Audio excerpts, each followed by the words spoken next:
like actually look deeper within yourself and constantly question, who am I? Who am I? Who am I? Who am I? Yeah. Who is the person that's asking that question? And then something just clicked. Something clicked in her head. And she was like, I don't have to believe these thoughts. I don't have to believe them. Yeah. It's my choice whether I want to believe what I'm thinking. And that's such a powerful thing. Once you start to believe that, it's like a superpower. Yeah. Because then nothing can get to you. Nothing can get to that place. And then we'd at that point recruited the weirdest board game team ever. Just the Japanese guitarist maniac, just a school kid, and then some homeless man. And we literally just sat there with them all on a bench and just went, do you want to play board games? Do you want to go to a board game cafe? Yep. Let's go.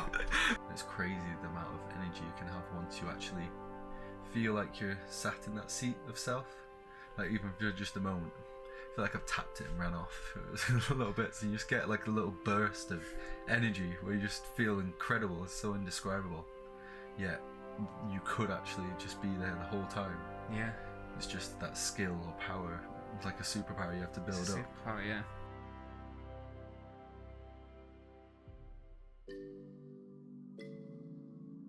Hello everybody and welcome back to another podcast. We're back again, round 4. Back coming at you on Spotify, Apple Music, everything.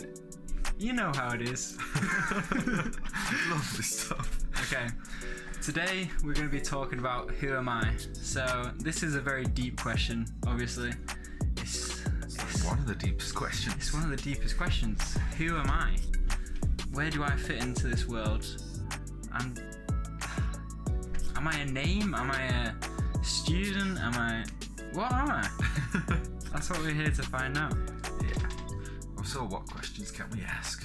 Yeah, so I mean that's the main one to start and really just who am I? What even is that as a question? Yeah. I mean when someone would ask you that, you'd answer just your name. Just like, yeah, Matt. Yeah. That's like the quick initial response. You'd think, yeah, I'm just this. This is a name I've been given. That must be who I am. Yeah. But there's so much underlying meaning past that. But it's just like a sound. It's like, what even is Matt? It's just like Matt. Like if you actually think about it, it's like just like a amalgamation of just sounds with your tongue and mouth. Yeah.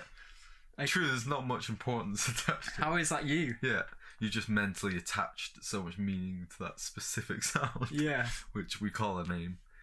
But it's just a sound. And true. Even like it wrote down on paper, you attach so much to Matt. But it's just like some symbols that we've been told. That you've connected your whole life to. Yeah. And you connected like, oh, when I see MATT on a piece of paper. You didn't even get to choose that. Yeah, I know. Kind of bullshit. Yeah, I know. You don't even get to choose. You should be allowed to like just change your name when you're 18, boom. Actually, yeah. Or when you're a kid. That's a funny question, actually. What would you call yourself if you weren't called Matt? I've got to change my name. If you could choose who you actually are. Yeah, but see, the problem is, now I've lived with a name for so long, now I think that's me, and I can't change it. Yeah, you get conditioned that it's you. Yeah. Obviously it's not me, but I still feel like it is. Like I wouldn't want anything else. But it isn't you. At the same time, it's just a word. Yeah. It's just a word that you speak or...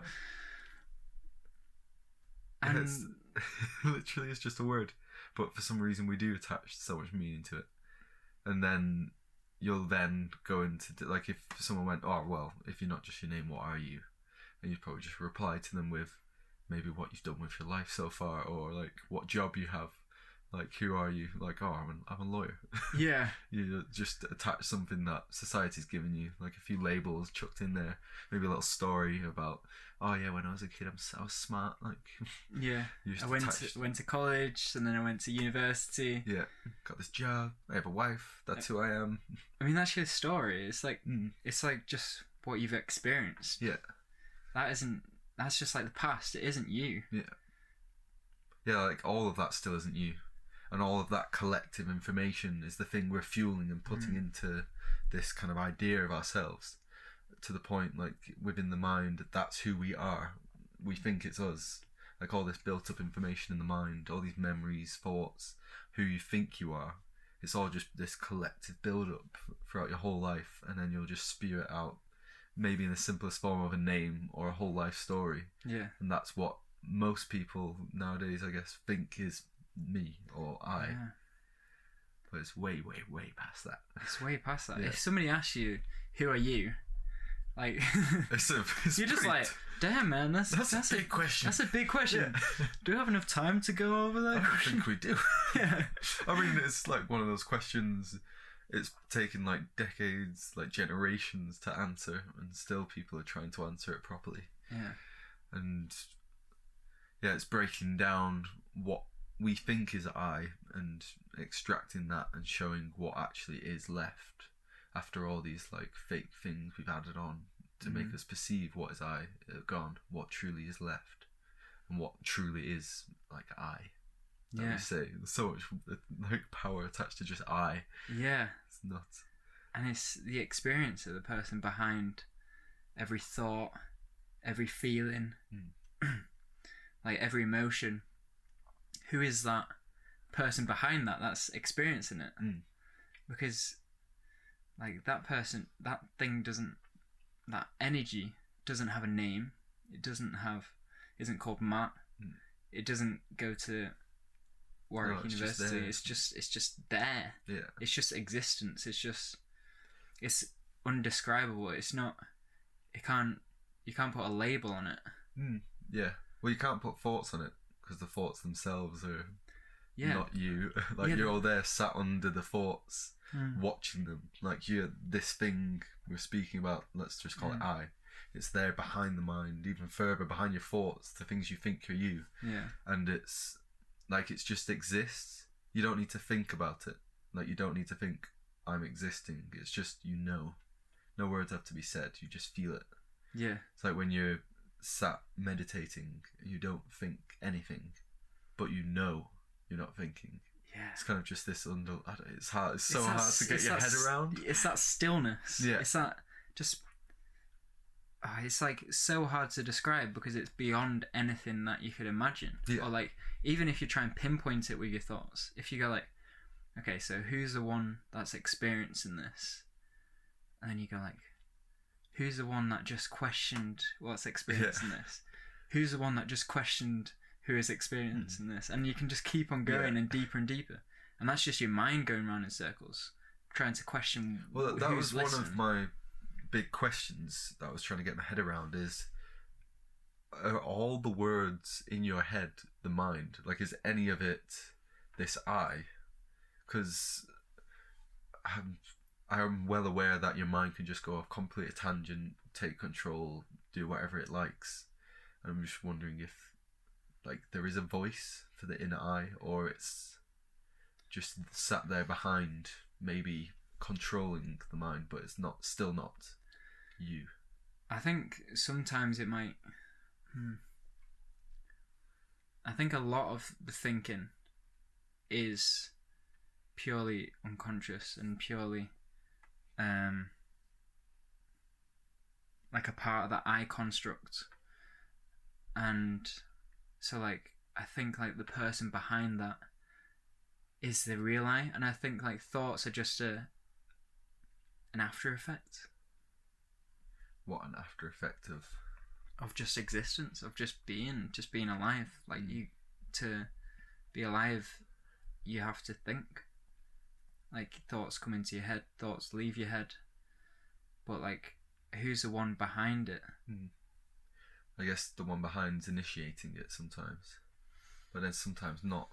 Like if you think about specifically subconscious thoughts or just that part of your mind, that's completely involuntary, and it's just that part of your brain that's built up as you've progressed and evolved and grown throughout your life. That's the thing that just speaks without you even knowing. Like when we were in the car the other day and I just blurt out like, I hope he fails his driving test, just like, and then I just sat there like, that's a bit mean. Like I didn't even mean to say that, but it just response. like it can not even just a thought. Like it's automatic. Like you're suddenly not in control, and you can just say it. Like there's definitely There's a definitely distinction between I think your mind on its own working for itself, or when it's being actually manipulated and used by this inner you. And at least for me, I feel maybe a large majority of people, not many people have the kind of the gap between their mind to actually use it, let the you use the mind and manipulate it in a way that's useful for like directing your life. And the majority of cases, and still with me now, is I don't have that distance between my mind. So I'm still kind of engrossed in my mind. I still, even though I'm conscious-ish, I'm still so close to the mind. I still think I am the mind. And the mind is still running things. Like I'm still involuntary, just thinking and just going off random impulses, and not sitting back further enough in that kind of just seat of self to view the mind as just this. They could just say it's just an experience happening to you still. It's like any other thing you look outside and see. You like all of this is coming as an experience, and the mind can be the same. He was mentioning in, what's the book called again? The Untethered Soul. Yeah. I really like this idea of how, you know, when you just stand on a mountain and you look out, you see the whole view, every detail of it, no matter what it is. You look at the whole thing, and for that moment, you haven't thought in your head. You haven't described everything in that landscape. You haven't had to think. Just everything there is in front of you. It's there. You're conscious of it. That's you inside, just being able to take everything as conscious as you can. It's just experiencing it, isn't it? Yeah. Like you just, like you're not putting any labels on it. Your mind's not going like, oh, this is a beautiful view, or this is a horrible view, or I wish it would like clear up, or like be sunnier. You like just let it in. It's just letting it be, and like not putting any labels on anything around you, and just being with it, and just experiencing it for what it is, which is it's beautiful, something undescribable. And that's what really amazed me, was when he was talking about how the power of doing that with just objects out in the environment, being able to actually do that in your mind, because they're both in a sense objects. You're the subject watching everything, all these experiences, these inner like actions, and the mind is exactly the same as just a view that you can look at on a mountain. And some people have sat so far back in this like seat of self that they can view the mind as just a view, and it's just there. They don't think about it, because obviously if you're thinking using the mind, and you just see it for what it is, and you can let things come and go so easily then. I mean, that's like, it's almost, when you can do that and take that distance, it's almost like a superpower.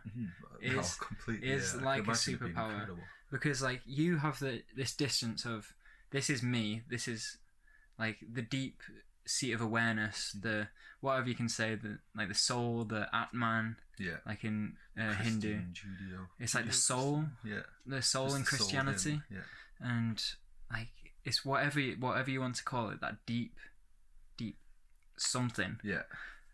Like if you can think, this is me, and then this is the mind here, and then be able to like feel the mind kind of thinking in different ways. Like you see like an emotion come in, and you go like, that's not me, like, and just let it go. It doesn't affect you, because you're this untouchable existence. So when you start to let go of these things, it's almost like a superpower, because you don't let those things touch you. And there's something really interesting that I heard on this podcast. There's a Jay Shetty podcast, one of the last guests that they had, and this guest, I can't remember her name, but she was saying she had this moment of realization when she was like on one of the deepest parts of her life. She was like lying down on the floor of her apartment. She was like massively abusing drugs, like just taking drugs every week. And then she was like lowest point in her life. She was sleeping on the floor, and she was like her mind was going crazy. And then something clicked in her head, and she was like, I don't have to believe these thoughts. I don't have to believe him. Yeah. It's my choice whether I want to believe what I'm thinking. And that was like a groundbreaking moment for her, because every time a thought that could have triggered some suffering in her life came up in her mind, she had that little bit of distance. She saw that she could actually have control. Yeah. She didn't have to believe or follow it. Yeah. She looks at it and was like, well, I can decide. Yeah. And that's such a powerful thing. Once you start to believe that, believe that you have control over things like that, it's like a superpower, because then nothing can get to you. Nothing can get to that place. Yeah, and just emotions, thoughts and feelings, anything that can arise, they can have such detrimental effects on just your day, your year, your life, if you let them, because your mind can just run in circles and drag you down with it, and it will if you let it. And it's quite an amazing power to, no matter what could happen to you in the day, be able to consciously just sit back from it and move forward, not letting it affect you, because you're actually able to let it go because it's not even a part of you. Yeah. And yes, it is pretty nuts. It's definitely a superpower. It's a game changer. It's a massive game changer. Big time. But it's just cultivating that awareness to make that shift. And you've got to divert your consciousness and cultivate the awareness, because it doesn't just happen. No. Well, the separation from just trying to separate yourself from that mind is just incredibly hard, because you believe the mind is you. And when you're saying your name and all these stories of yourself, you believe it's you. And it's hard to actually start extracting, or maybe even all these thoughts, they're not even me. I don't have to, and that was a good analogy of her, you don't have to believe any of it. Yeah, you don't have to believe there's it. some separate entity that isn't that. Completely separate, it's not affected by anything. And knowing that, you can slowly build towards actually just viewing the thoughts for thoughts, just these objects. I mean, not you. That's one really amazing thing that was said in the Bhagavad Gita, which is this Hindu book. And it talked about how your thoughts are like your clothes, which I thought was amazing, because it links in with that. Yeah. Because when you have a thought that you don't like, you can just change your clothes. Yeah. You can go into wardrobe and just put on something else. Get a new jumper. Yeah, just get a new jumper. You don't have to wear those clothes all the time. And did it mention how if you keep the clothes on, they're gonna get if you're constantly cycling, overthinking, holding on to thoughts, your clothes are going to get just scraggly and you'll just end up smelling quite a lot. I mean, that makes sense. Yeah, it actually that makes sense. Degrades your life. And it's probably good to swap and change. I didn't think of it like that, but it is, that's true actually. Yeah. Your clothes get stinky. Yeah. Well, yeah, if you're constantly within the same thoughts, you can just rot away. Yeah, I mean, if you're letting it take it's control. The same thing with that house analogy and the fear podcast that we did. When you enclose yourself in that house, you're creating boundaries around yourself. You're creating these security systems. You don't let yourself get out of it. You're creating all these constructs which are enclosing yourself. Yeah. Well, you're then just literally locking yourself in the mind.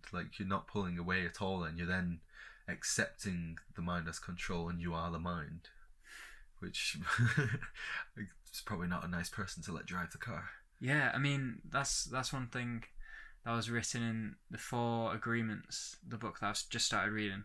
One of the first bits in that is talking about the mind, and it was saying how the mind is a great tool, but it's not a great master. If you're using your mind to dictate everything in your life, it's not very good at that. No. Because it can't piece everything together. It doesn't have the capability to. If you live from your heart and follow that deep love energy, that's the way to live. You can use your mind, your heart as the master. Yeah. That loving energy, you can expand that and make that something to live by. And just use it as mind as a tool otherwise. Yeah, to take action on the direction that you want to take in the heart. I like that.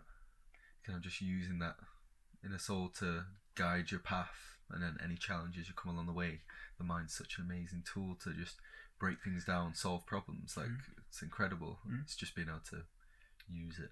Yeah, honestly, that's it. It's using it. It's not making it use you, because your mind can use you and abuse you, and like it can force you to like live this life like in a box, because your mind has these limits. It's not connected to the limitless capabilities that you have within you. Just wants to simplify things, find the easiest route. Yeah, it wants things to be comfortable. Yeah, like it's happy with just being comfortable. Yeah. Well, it's there to solve problems, keep you alive and safe, and it's so easy just to choose an easy option in this day and world. And it's easy to stay alive. Yeah. So the mind's not going to take you very nice places. Yeah, and it's like the construction of the ego, like which is not too positive for your for your development, or like living truly like through your heart. Like you can't do it because you're just thinking about yourself and how you can make yourself survive in any situation. Yeah, the ego is so powerful as well, because it will.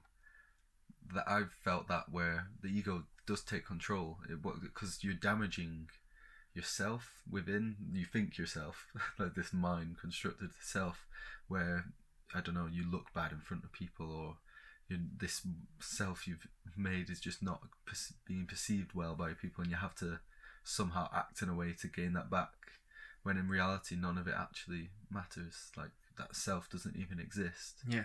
And the world's just changing around you. You don't need to be viewed within it in a certain way.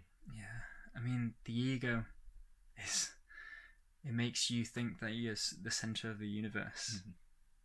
And it makes you think that your little problems and your survival is what matters over everything else. Yeah. But now that we don't have to have the need to survive every day, and like not getting chased around by lions and whatever, like we don't have those actual dangers. We create these dangers, and like now we don't have that. So like now we have the capability to reach deeper within ourselves and love freely, and not base our existence on our ego, but base it off our deeper self. Yeah, that's definitely where like the true fulfillment and happiness lies. It's crazy the amount of energy you can have once you actually feel like you're sat in that seat of self. Like even for just a moment, I feel like I've tapped it and ran off a little bit, so you just get like a little burst of energy where you just feel incredible. It's so indescribable. Yet you could actually just be there the whole time. Yeah. It's just that skill or power. It's like a superpower you have to build up. Superpower, yeah. But it's like, it's possible. It's absolutely possible. For sure. Really, really possible. Because like so many people have done it in this world. Like there's so many yogis and people that have actually experimented and done all this. Like they've done it before. Yeah. Like it's not like it's some crazy myth, because you know yourself. You've, like you said, you've touched it and ran off. Yeah. Like, it's not one of those things you can be told and then you have to choose whether you believe it or not. It's kind of, you just know within you, like it does exist. And you may not have experienced it slightly. You do know, because you're within. You are sat there. It's just you have this really clouded vision that's got more and more cloudier the more you've gone through your life, as you've built up this really strong sense of self that you think is you, when you've just been making a weird fake belief character. Yeah. Which you then try and protect for some reason. Yeah. You protect it, and it's I can see why people why not too many people like properly strive for it, because like it is a scary thing. Even though it makes sense to do it, it's a scary thing. And you still have that ego within you and those fears and everything, but you just gotta you need to work on shifting yourself, making that distance between you and the mind. Yeah. You got to work on it. And like actually look deeper within yourself and constantly question, who am I? Who am I? Who am I? Who am I? Yeah. Who is the person that's asking that question? Who's the person that is asking if I know that question? When you start actually building up some sense of what that could be and what it is. Like you won't. It's not like one day you'll just go bing and I know what it is, and like I can tell everybody about it. It's like something that you feel. Yeah. And just the continuing questioning of it is almost like it anyway. Yeah. It's like you're moving towards that. Well, yeah, that's cultivating that sense of self then, the proper self, by just constantly questioning it. Because you're then consciously reminding yourself every single time that, yeah, there is something a bit more deeper, way far past all this mind-constructed nonsense that I call my life, that there's more, a lot more. But we've been, like, we're in touch with it right now. Even when we're talking about it, it's like we're in touch with it now, even in this conversation. In touch with it in a sense, I guess it's always you, so you have to be, it's no matter what. Yeah. Like we're talking about it, but like you're experiencing it. Even like people listening to this podcast, whoever you are in touch with this deeper part of you. Yeah, because if it didn't exist, you wouldn't be here, you wouldn't see, you wouldn't be listening, you wouldn't be viewing anything. Like it has to be there the entire time, always there. It's always in touch. I guess you just...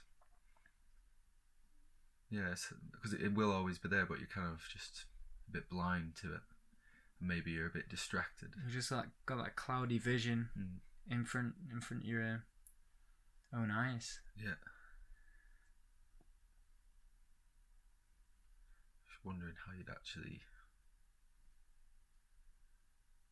I'm not sure, because like if you are set that far back, the mind's always gonna run, right? Yeah. It'll always run. Yeah, like it's always gonna run. It's not like but it won't disappear. Like it's still there. It's always gonna be there because that's the tool you'll use. It's just you're going to gain more control of this tool, which is currently your life. Yeah, it's just domesticating it. Yeah. Putting a lead on. Taking it for a walk. Putting a lead on it. Yeah. That's it. And it doesn't want to go on the lead. It's aggressive. It will fight back. Is that the main... Because it's quite weird to think of because they always... Some people talk about the mind dying or... Ego death. Yeah. Where you're pushing so far away and distancing yourself so far that part of you that has been constructed does die. Yeah. And is that why... everyone struggles so much to change? Because there's this massive part of you, maybe like the main part of you, because that's the thing you've been using most of your life to get by, is then being told, all right, that's it, we don't need you anymore. But it is still a part of you. You're clinging to it. Yeah. And it's crazy. I just had a thought about, like in the Bible, when it says in the Bible, like Jesus, he died, but then he was reborn. Is that almost like talking about how like your that like part of your mind? Well, yeah, part of you dies. Like a part of you died, but then you get reborn. Yeah. Afterwards, and it's like a new life almost. Yeah. It's like that enlightenment is once you push past the mind. Yeah. And you gain that distance, then that's that enlightenment. That's the rebirth. Yeah, because you will be a completely different person. Obviously, it's not like a click of the fingers, but yeah, you will be changing to a completely different person. You'll no longer be driven by that ego or the mind. You'll just be letting the deeper soul direct you, which is really cool. Yeah. Nice. It's cool, right? Yeah. Yeah. It's mad. But the mind will, like it can even happen in a blink of an eye. It can happen. Like that's what people like. They work and work and work towards this, like training your awareness, and then it just like snaps. Yeah. It's just like wanting to. It's just in it's that pushing it over the in edge. That moment, wanting to push the mind that bit further. Yeah. and just deny it one last time, Yeah. and get over that mark where it stops resisting, and then you just explode into this awareness. Sounds nice. Yeah. I want some. Yeah. But that's the point. You can't. That's the crazy thing about it. You can't want it. You can't even want it because it's not. Like, that's just a desire. That's something in your mind. Ooh. But you can still, like, your deeper self can still not think, but exist. Oh well. Is it not a desire though? For you, because you can say you're not thinking it, but you're existing, and you desire to exist. Like, you're being driven by something. Yeah, I mean, in a sense, it is like someone that you. And we wouldn't be striving for it or noticing it if it's elusive, because like once you get there, there's no desires. Like a desire is like it's hard because like enlightenment's not a thing. It's like when you like desire something, it's like something, say like a new car or like a new house. Like you can't like want to achieve enlightenment because it's nothing but everything at the same time. But why can't you desire it? It's just a thing. I suppose you can. Like, it's just a state of consciousness. It's like a different part of life that you can have or not. And your mind's always going to desire certain things.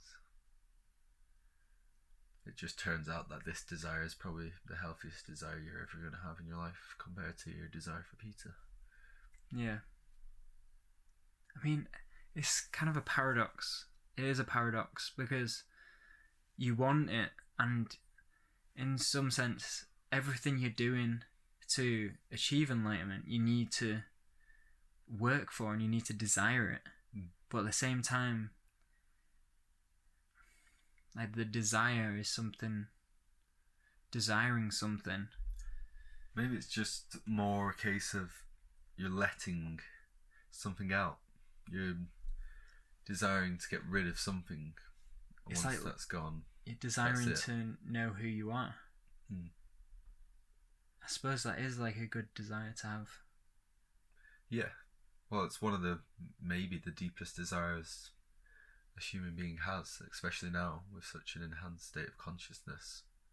We're at a stage now where we're sat there in our mind, we don't have anything to do, we have food sorted, nothing else for survival, and then you then pose with the question of the existence itself. It's a huge question that just gets posed on you. You have to. It's just that's probably is the main desire that you have to solve. It's like the next problem. Yeah, I think it's almost like tricking your mind, I guess, because you're kind of tricking it because obviously the mind doesn't want to like see itself die, but you have to trick it to want to experience itself die, like by creating another desire that is formulated in your mind. And then you trick your mind almost so that you can take that step and push through. It's like getting it to chase its own tail. That's exactly it. Over into its death. That's exactly it. Just offering a bigger carrot. Yeah. It's literally that. It's like just almost like tricking your own mind into its own death. Sounds gruesome. Which is crazy. Yeah, it's pretty nuts. That's why it's so hard and why there's so much pushback. Because you need a bigger desire to actually go ahead and do that. It's an incredibly hard thing to do. Like, insanely hard. which is why you always just get pushed back instantly every time you try. It's just consistency.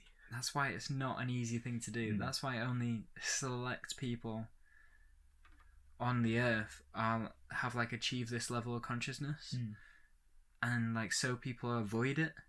Literally everything, everybody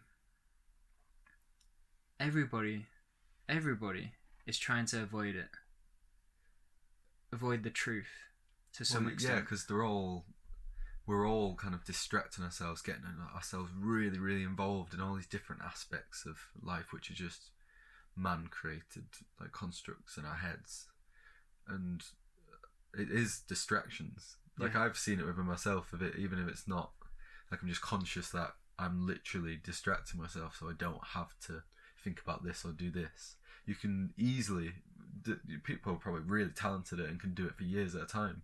You just chuck your mind into things, completely distract yourself, just engross yourself in this environment to the stage you're not actually conscious. You can still go about life in a satisfactory manner and have a mediocre amount of happiness, and you're there going along chasing desires and stuff. There's not too much pain, and that's a really nice thing for the mind. That's what it wants. But can you launch your mind into like an experience or like a job or like anything, say like, and then like be able to experience it and enjoy it to the full capability because you're putting everything into it? You got your mind's like completely captivated by the activity. You're in the flow of the activity. Is there something like special about doing that? Yeah, definitely, because that's what's actually needed to be in the present moment. And directing, it just depends who sat there in that seat dictating where your energy's going, where your mind's going, like what it does specifically. Because you can have this like inner self saying, all right, let's do this specific task because it's going to help these people, or it's going to solve this, or we're going to create this within the world. It's like dictating because it's a tool, like we said. The mind and yourself, like it's an incredible thing. Like our brains are amazing. We can really go in depth on things and just get things done. But it's when who's kind of dictating where that action goes, if it is that inner self, or if it's just that kind of like involuntary mind that's thinking, oh, that's easy, let's do this, and distract ourselves for a bit, or let's do this, we'll get this. And if it's driven by pleasure, or if it's driven by that deeper self, I don't know what it'll want because I haven't spoken to it much, but probably a bit more good stuff than just pleasure. It's just, yeah, because it is an amazing tool. It's pretty special. Just not many people are utilising it in the way it can be used. You just need to. We need to push the mind, learn how to like maneuver the mind into the flow of the moment, like, and not let it be distracted by the past or the present. Just be right there, wherever you are, whatever you're doing. If you are right there, nothing can take that away from you, because everything is there in that moment. That's all you need. That's everything. Yeah. And that's you. That's you in that moment. Yeah. You isn't deciding what you're going to have for dinner tomorrow. You isn't worrying about what you said to some girl like a week ago. Like, you is right now. That's the only thing that's there. There's something amazing about that. There's something special about it. When you start to discover that, then that's when your life changes. Well, you appreciate everything so much more when you are just within that moment. And you will have your mind in the moment. You can use it as a tool. And like you were saying, you can maneuver it. It's just not letting the mind drive you. Because if the mind drives you, you might lose that consciousness. Well, you have. If the mind's driving, it's not there. Yeah. But if you're there, sitting yourself in the present moment, choosing to be there, you're then the one who's in control of the mind and actually using it for a good purpose. Yeah, you're the master of your own mind. You're not the slave. No, but it's I feel that's the case for the majority of the world. Yeah, and that's why, because the mind's just is powerful, and it's so easy just to be there, sat so close to it that you're seeing it through the lens of just the mind, and the mind can just take away your whole life and just take you on a little journey if you let it, and it will for sure. Like, I can look back on periods of my life and just see where blips of consciousness have disappeared for God knows how many. Like, you might get little peaks during that period of time, but you can have huge blocks that just disappear when your mind's the one who's in control, and you're not going to be doing anything like purposeful when the mind's there dictating what to do. That's crazy, because it does dictate your life. It has a lot of power over you, and there's like a lot. And it's not even like your fault. It's just ingrained in you how you've grown up. But it's not your fault, but then it's your responsibility to know that. And your responsibility to change something. Your responsibility to actually gain the consciousness and know, alright, my mind's taken me this far. Maybe I haven't been that conscious. But now it's my turn to take control, drive, and actually do something within your mind, within the world. Because once you unlock that little superpower of being able to actually use the mind as a tool instead of him driving, anything can happen. And that's just magic of existence, life, and just you. Like, that is the magic of you, being able to actually use this incredible body you have, incredible mind, just this incredible world you've been placed in. And imagine being able to actually gain the controls and do something with it. It's pretty special. It's really, really cool. Taking over the controls, that's amazing. Yeah, just getting in the driver's seat. Yeah, but it got a little chills then. That's so, yeah, no, so did I. Proper chills. So did I. I was like, oof. Because that's what it is. It's like we are in the game. Like, imagine like somebody playing a game. Like, at this moment where, like, the point where like a lot of people in this world are in, they are in the game. They are the character in the game. Yeah. They are everything that the character thinks, everything the character is going through, everything the character does is you. Yeah. But when you actually look beyond and start to realize who you actually are, you become the person with a controller in their hands. Yeah. Who's controlling the game, and you've got this whole room around you, and you're just looking around like, damn, well, this wasn't here before. Well, yeah, beforehand you would have just been watching, and imagine how annoying it would be having to just watch a game and you don't have control, and you're there just doing all this random stuff, and you're there wanting control but you can't, and it's then having that power to step back enough to the point you can control it. And it's funny because people think they're controlling it. They think like, oh yeah, I'm living my life, I'm doing this. Yeah. They've got all the cars, all the girls, like, and all the money, and they're like on the top tier of this video game, and you're like, yeah, I made it. Yeah. I'm rank 100. Yeah. I'm like the top of the tier. But well, they just got so engrossed in the game. They've forgotten that they're actually playing the game, and they are in control of the game, and like, this game is precious, and you can look around and experience the game knowing that there's something deeper in there. Well, yeah, it's unknown to us now. Like, might be like 10 billion other levels. Like, there might, because you're going to be there. We're in such like a enclosed mind and world, just from what the mind's done for us, that it's unknown what's out there if you were to sit that far back and gain control. Even just the awareness you'd have and the outlook of the world, like, it would just completely change. You wouldn't see it for, like, because when you do experience, like we have with moments where you do feel like bliss of happiness, and you're like you kind of are in control, and you're become aware of the world. It just feels incredible. It's amazing. Like, absolutely incredible. But it's sad that we've only had glimpses of that so far. And some people never have it for their entire life. And yeah, just not enough people are taking control at all. That's amazing.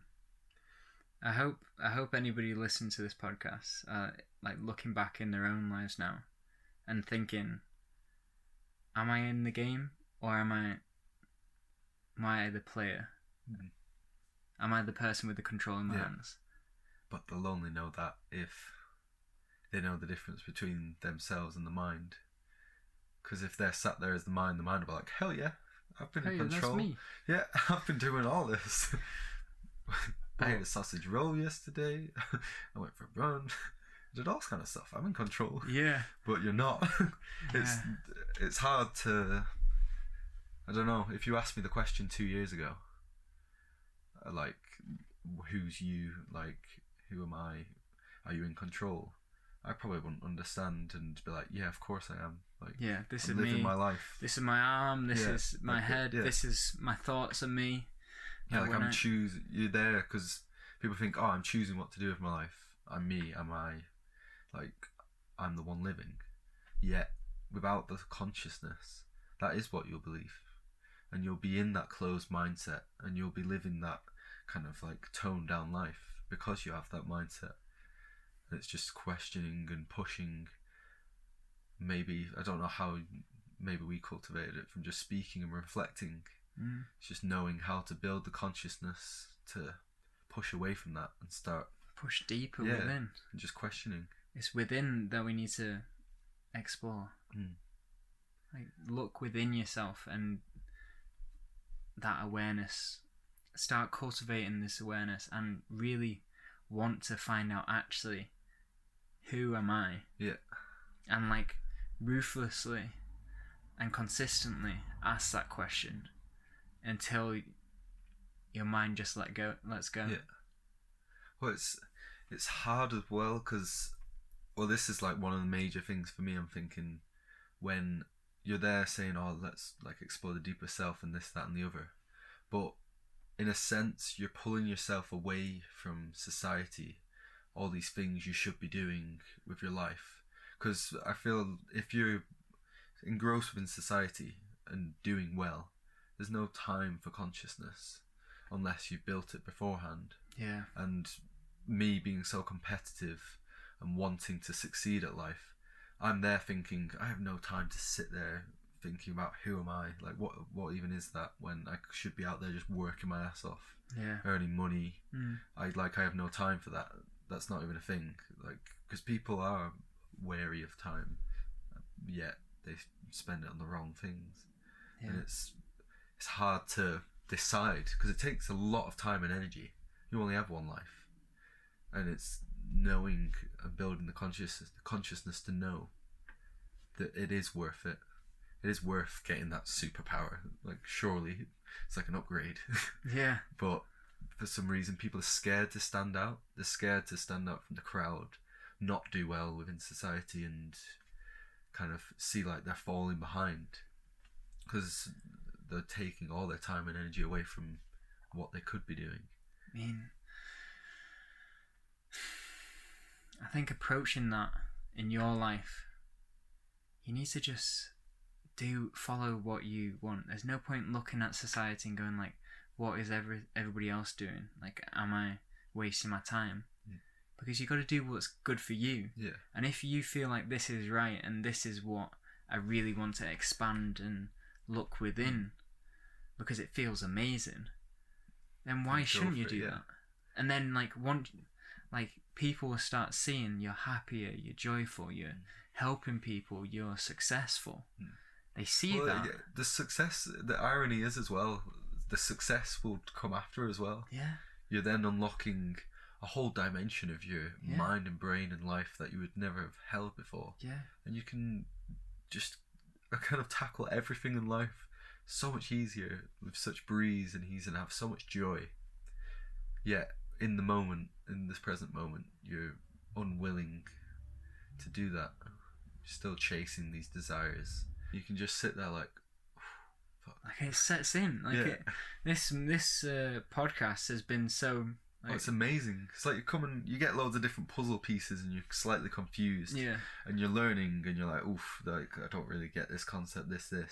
And then just when you're having a conversation, getting different perspectives, different books, all these different kind of ideas and putting it into one, and you're letting the conversation flow, all these like little puzzle pieces just start clicking together to the point you just get like shivers and you're like, okay, all right, that's good. Yeah. Like I love that analogy that you did with the like controller. Are you in the game or like are you the person controlling? Yeah, well, it's amazing because I feel that is quite true. The mind, it's so true, because the mind can be the one in control, but once you realise this I, this self, is not the mind, you don't need to let it drive. You can actually take the controls and not just use this body, because we know how to do that. We know we can use our mind and tell our body to run, tell our body to do this. But imagine being able to step further enough back to the point you know, who am I? You know this self. You know, like so far back in that seat that not only can you use this body, you can use the mind as a tool, and then you can interact with the entire world with this control, this kind of tapped into that amazing unlimited consciousness that they speak of, this unlimited energy being in control. And you could, the world, I don't know, like the world's just so incredible, anything can happen. Yeah. And once you are able to use the amazing tools you have in that incredible world, it's just pretty freaking awesome. Pretty mind-blowing. Yeah, it's just like it's way far past anything you could comprehend. It's so overwhelming. It's like your eyes are opening up for the first time. It's kind of like that feeling. Yeah. It is. Well, yeah, because you would have been so clouded by the mind, all these like self-constructed stories, everything that you thought was me, this whole life you've been living has been driven probably mostly by the mind. And actually coming away from that is just so eye-opening, because you can then see just a completely different world. Yeah. And it's that quick. Like once that awareness sets in, you can go around any task you do in your life completely differently, with such an amazing consciousness to just appreciate everything around you, and then interact in the world in such a way that you're able to bring joy and happiness to you, your mind, everyone around you. Everybody. Yeah. Like it. I have think that control. That's the next stage, which is sharing that. Yeah. Sharing that, and like. Well, that would be another level. That's another level. When you try and where you help people get to that stage themselves, that's another level. Yeah. Or even just sharing it, because like a large part of life and the most amazing thing about it is people, and being able to share something with someone is so special and profound to you. Imagine actually both being conscious, both there sharing the same experience, so aware of everything around you and just enjoying the world together. It heightens your senses, heightens your experience. Like when we had that day in was it Ho Chi Minh or Hanoi? Ho Chi Minh City, yeah. That day, because we could share it, made it even more special and maybe even more true, because you're then not second guessing yourself like, oh, like did I eat too much tofu and I'm slightly drunk, or you're actually there, someone else is experiencing it, and you're aware that there's this collective consciousness, there's this collective amazing thing about the universe, and you see it in other people. It's not even people you're just hanging around with. It's the people we saw that day, where random people, we were so aware of it, so aware of their energy, that you feed off it, and you feed off the world around you by being that conscious being, and it sets you on just a completely different platform and level. Like so much happiness can come from it. I mean, should we tell the story? Yeah, tell the story. Story's pretty cool. I love like reminiscing about this story, because we've probably not told it much to ourselves because we're just quite aware. Like, I mean, it's like just something that happened. Yeah, but like it is incredible and so simple. Yeah, because nothing special happened, but within our heads and our minds and ourselves, what we're feeling, it was just this, literally the first time we've ever felt anything like it. Yeah. It's this whole new thing of life we'd unlocked. Yeah. Which is just so special. It Yeah. was really, really nice. It was amazing. Okay, so I'll set the scene. Yeah. So we're in Ho Chi Minh. We just finished traveling for like a year, was it? Yeah. Oh, not a year. Like a month and a half in Oh, right, just in in Vietnam. Yeah. Yeah, we motorcycled around, and we're like, this was our last day in Vietnam altogether. So we went to this tofu restaurant, our favourite place. Oh yeah. In Ho Chi Minh. Get a mound of tofu. Huge.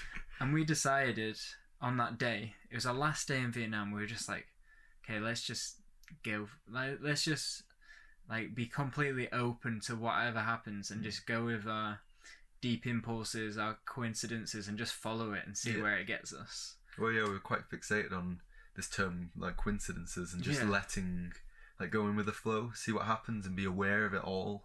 Yeah. And just follow that. I think that's it. We were hyper aware of it, all the coincidences. Insanely aware, because we'd be like feeding back off each other, like talking about it and reflecting constantly. Yeah. To the point our brains were like exercised enough to notice and be conscious within that moment. Yeah. Which I think why it was so special. Yeah. Yeah. Like it was so amazing how it unfolded. So like for some reason I had this urge to go to like a board game cafe. I don't know why. I've never been to one before, but I just heard of these like board game cafes where you can go for a drink, like have a few drinks and like play some board games. And it was just me and Matt. It was just us two. Like I don't know how fun it would be. Just us two. But we started walking towards this place, and then you had this urge to go into the park. Yeah, I just wanted to sit under the tree. I was just like, it's a nice tree. Do you remember where that came from? That urge to?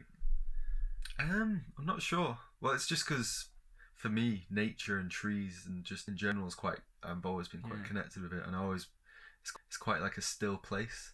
Especially in cities, I would have probably wanted that stillness, relax, feeling nature again. Just always like been drawn to it.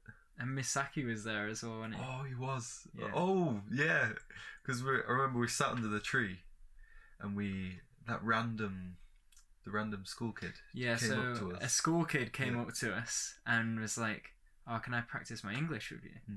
And we were just like, "Yeah, sure." I mean, we don't really. Are we good at English? I don't know. We're northern, so I don't know if we might teach him the wrong language. Yeah. So we started speaking to him in English, like asking him some questions. Like he was asking us about our family, about like where we're from, like how old you are, if you had any brothers or sisters, all that kind of stuff.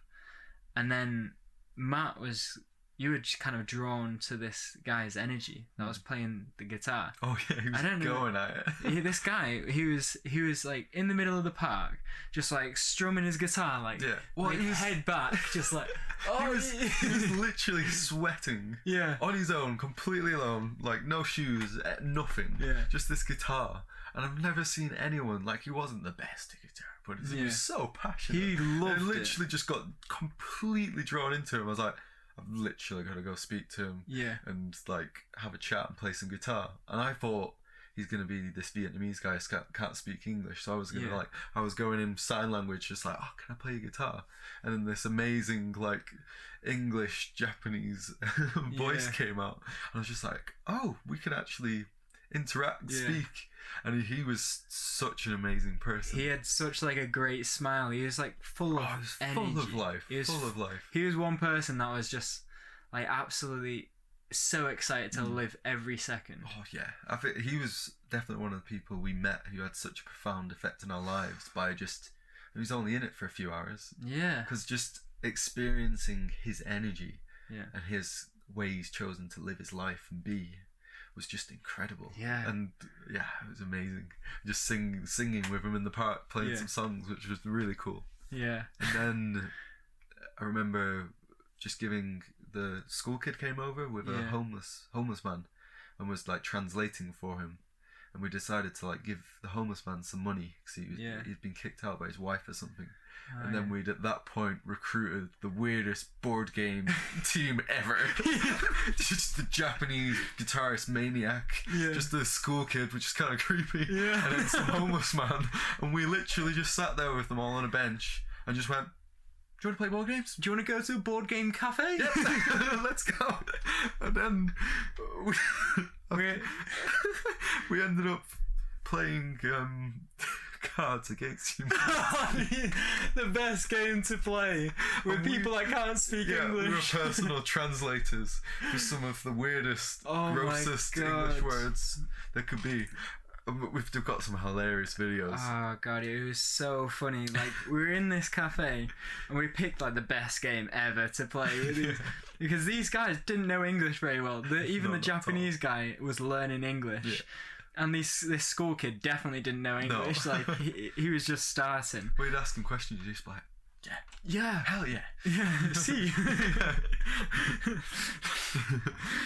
I remember one specific round. They were all loving it, like full of life, like screaming.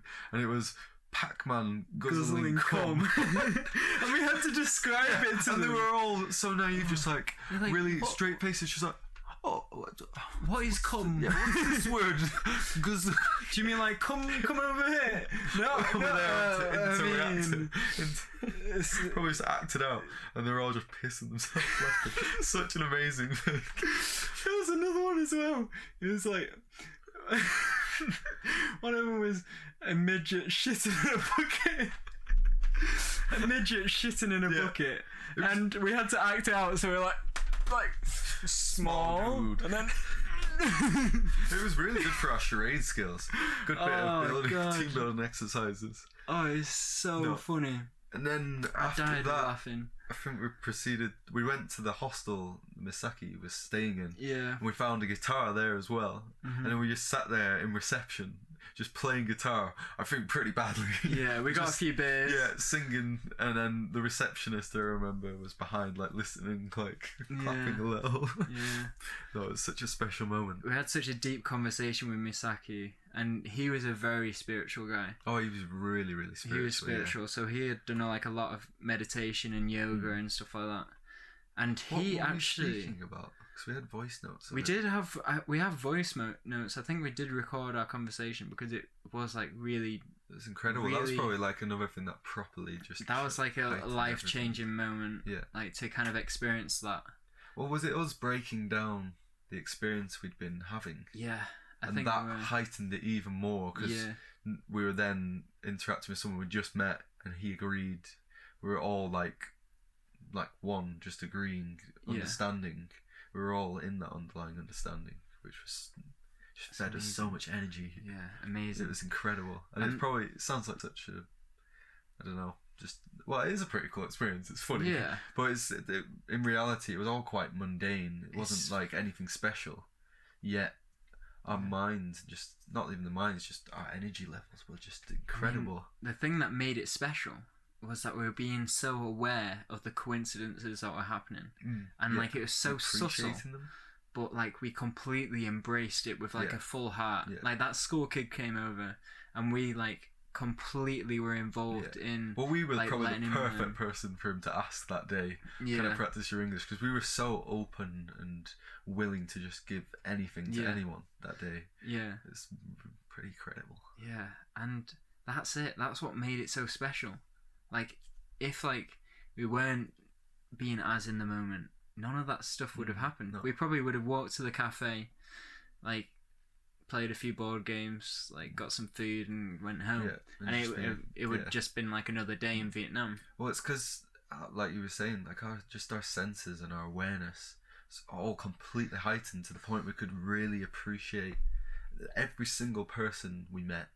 Every single aspect of the day, everything we saw, just me seeing a tree, like let's go sit under it, like we're appreciating everything, completely conscious of all this like constantly moving world around us, and we just chucked ourselves in it, let it take us on this crazy journey, and feeling the amazingness of actually it's like experiencing life or the world for what it is, because you're then surrendering to it and appreciating it. Just when you feel that, it's such an indescribable feeling. you're just literally on top of the world. Like I remember we were in the airport. Yeah, afterwards. And, like we were so high on just life and the day. We were just buzzing our tits off, laughing. I remember crying, literally, like crying, laughing, just in the queue. In the queue, just to chuck our bags in. That was it. Yeah. And we were just so happy with what happened that day, and we'd feel like we'd unlocked like a little part to life we'd never experienced before or knew existed. Yeah. It's like something I was questioning, and then actually experiencing even just a glimpse of it for that day. Such an amazing thing. And imagine I think it's true, but you can experience that whenever, all the time. Because like every day is like an opportunity like that day was. Yeah, it's just you deciding what you do with that day. It's just how open you are to it, and how aware are you of the coincidences, and how aware you are of the activities that you're doing. Yeah, and because a lot of days you might wake up and you might feel down, blah blah blah, but that's only because you're so engrossed in the mind and you're letting the feelings dictate. You don't have that distance. Yeah. When you have that distance, you're gonna have the energy, you're gonna have that will to live, you're gonna have that whole desire and everything, because you're not there being controlled by the mind. You have the control. That's such an amazing thing. Like imagine having unlimited energy and unlimited will to live. It'd just be incredible, because the majority of the time we're so dumbed down, feel down, can't do much with my life. That's only because the mind's making you feel that way, and you're making yourself feel that way. It's just gaining that control. And then I mean, that's something to strive for, isn't it? Like if you can feel that, if it is possible to feel that every day and be completely open to everything life throws at you, that's one of the most, it's the most beautiful things. Yeah. And it's what everybody's chasing. Well, I think if we did experience that kind of day continuously, it would be heaven on earth. Like there's nothing greater. Like you don't even need the world to change around you. You don't need anything to change, just your perception, and then this entire life become absolutely incredible. Yeah. And it is. The only problem is we don't see it. Yeah, you don't see it 90% of the time. Wasted. Yeah. Completely. And it's waking up and tapping into that is probably one of the best things you could ever do with your life. And what we're definitely going to try and strive for. And I feel like I'm so grateful we had that experience. Yeah. Because without it, we might still be unconscious. We might still be letting our minds run free. And sure, it's taken however like years still from that time to start building, growing and learning.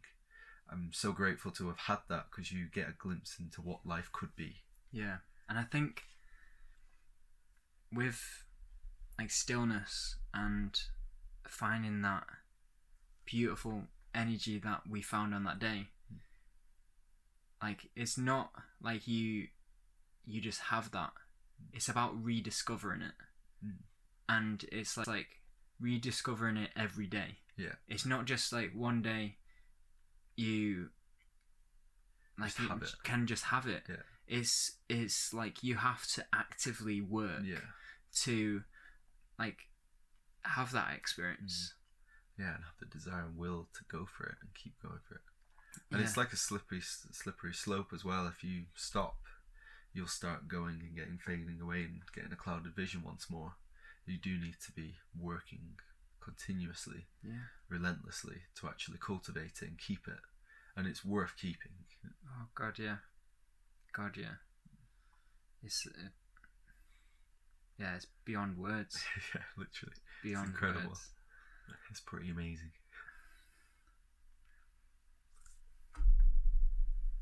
And what else do you want to say on this topic? I feel like we've talked about everything. I mean, I feel a bit like lightheaded. I feel like I need a time out and just a bit of a think. Yeah, honestly. Sit down.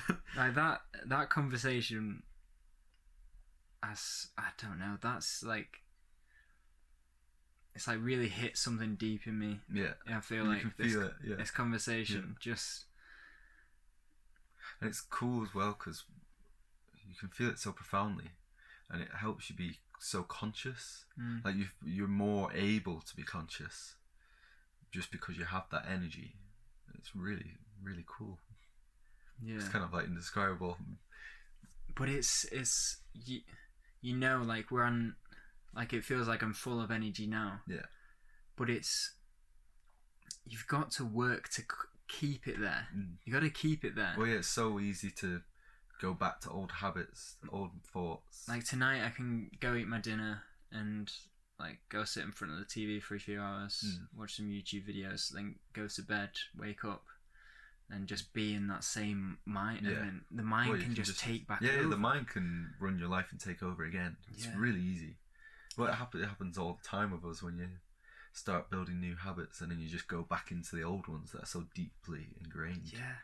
And this will be one of the hardest things to actually push and get into your life and not let that mind drag you back. Because the reality is it will as well. It will. Like you have to be aware of it. Like I'm well aware that maybe, don't know when, tomorrow or when I'm driving home now, it might just click back and I'll lose it. Yeah, and you'll but be it's just the will to want to constantly get it back, knowing it is there, and it's rediscovering it. Yeah, it's rediscovering it, and like it's not something that like you become awake and then that's it. You got to constantly rediscover, generate energy, and rediscover. It's not something that you can just do. Like you can't just completely. It's incredibly hard. It's a constant. It's a constant like movement towards it. It's. Yeah, it's not like you just wake up and you dissolve and like into consciousness itself. Yeah, like it's just there. It's not like a location. It's you just got to work, and every day is a chance to grow spiritually. Take it by the balls. Take it by the balls. Yeah. No, I think we literally covered everything. Yeah. And a bit more. Yeah, a lot more. Like, I feel like I genuinely need a break now. I've taken so much from this conversation. Yeah, really, honestly, really I hope everybody listening has also taken a lot from this conversation, because it's literally like hit me in the body. Well, it's amazing being able to, I don't know, just solidify things in your mind and feel it and know. It's just so beneficial being able to do that, speak it through. Because things that would have been there now more within your conscious realm, and it feels pretty awesome. Yeah. But anyway, I hope you enjoyed it. Like, if this is something that you like to listen to, then keep on following us and subscribe, and watch out for the next one on Spotify, Apple Music, Stitcher, Google Podcasts. What even is Stitcher? I don't know. I found about it the other day, but we're just on everything. Yeah. So just watch the next one. Yeah. Literally completely thrown off. I'm just amazed. Yeah, I'm pretty mind blown. I'm literally mind blown. Yeah. I'm literally to go lie down. Okay. Thank you for listening. Yeah. Thank you. Bye.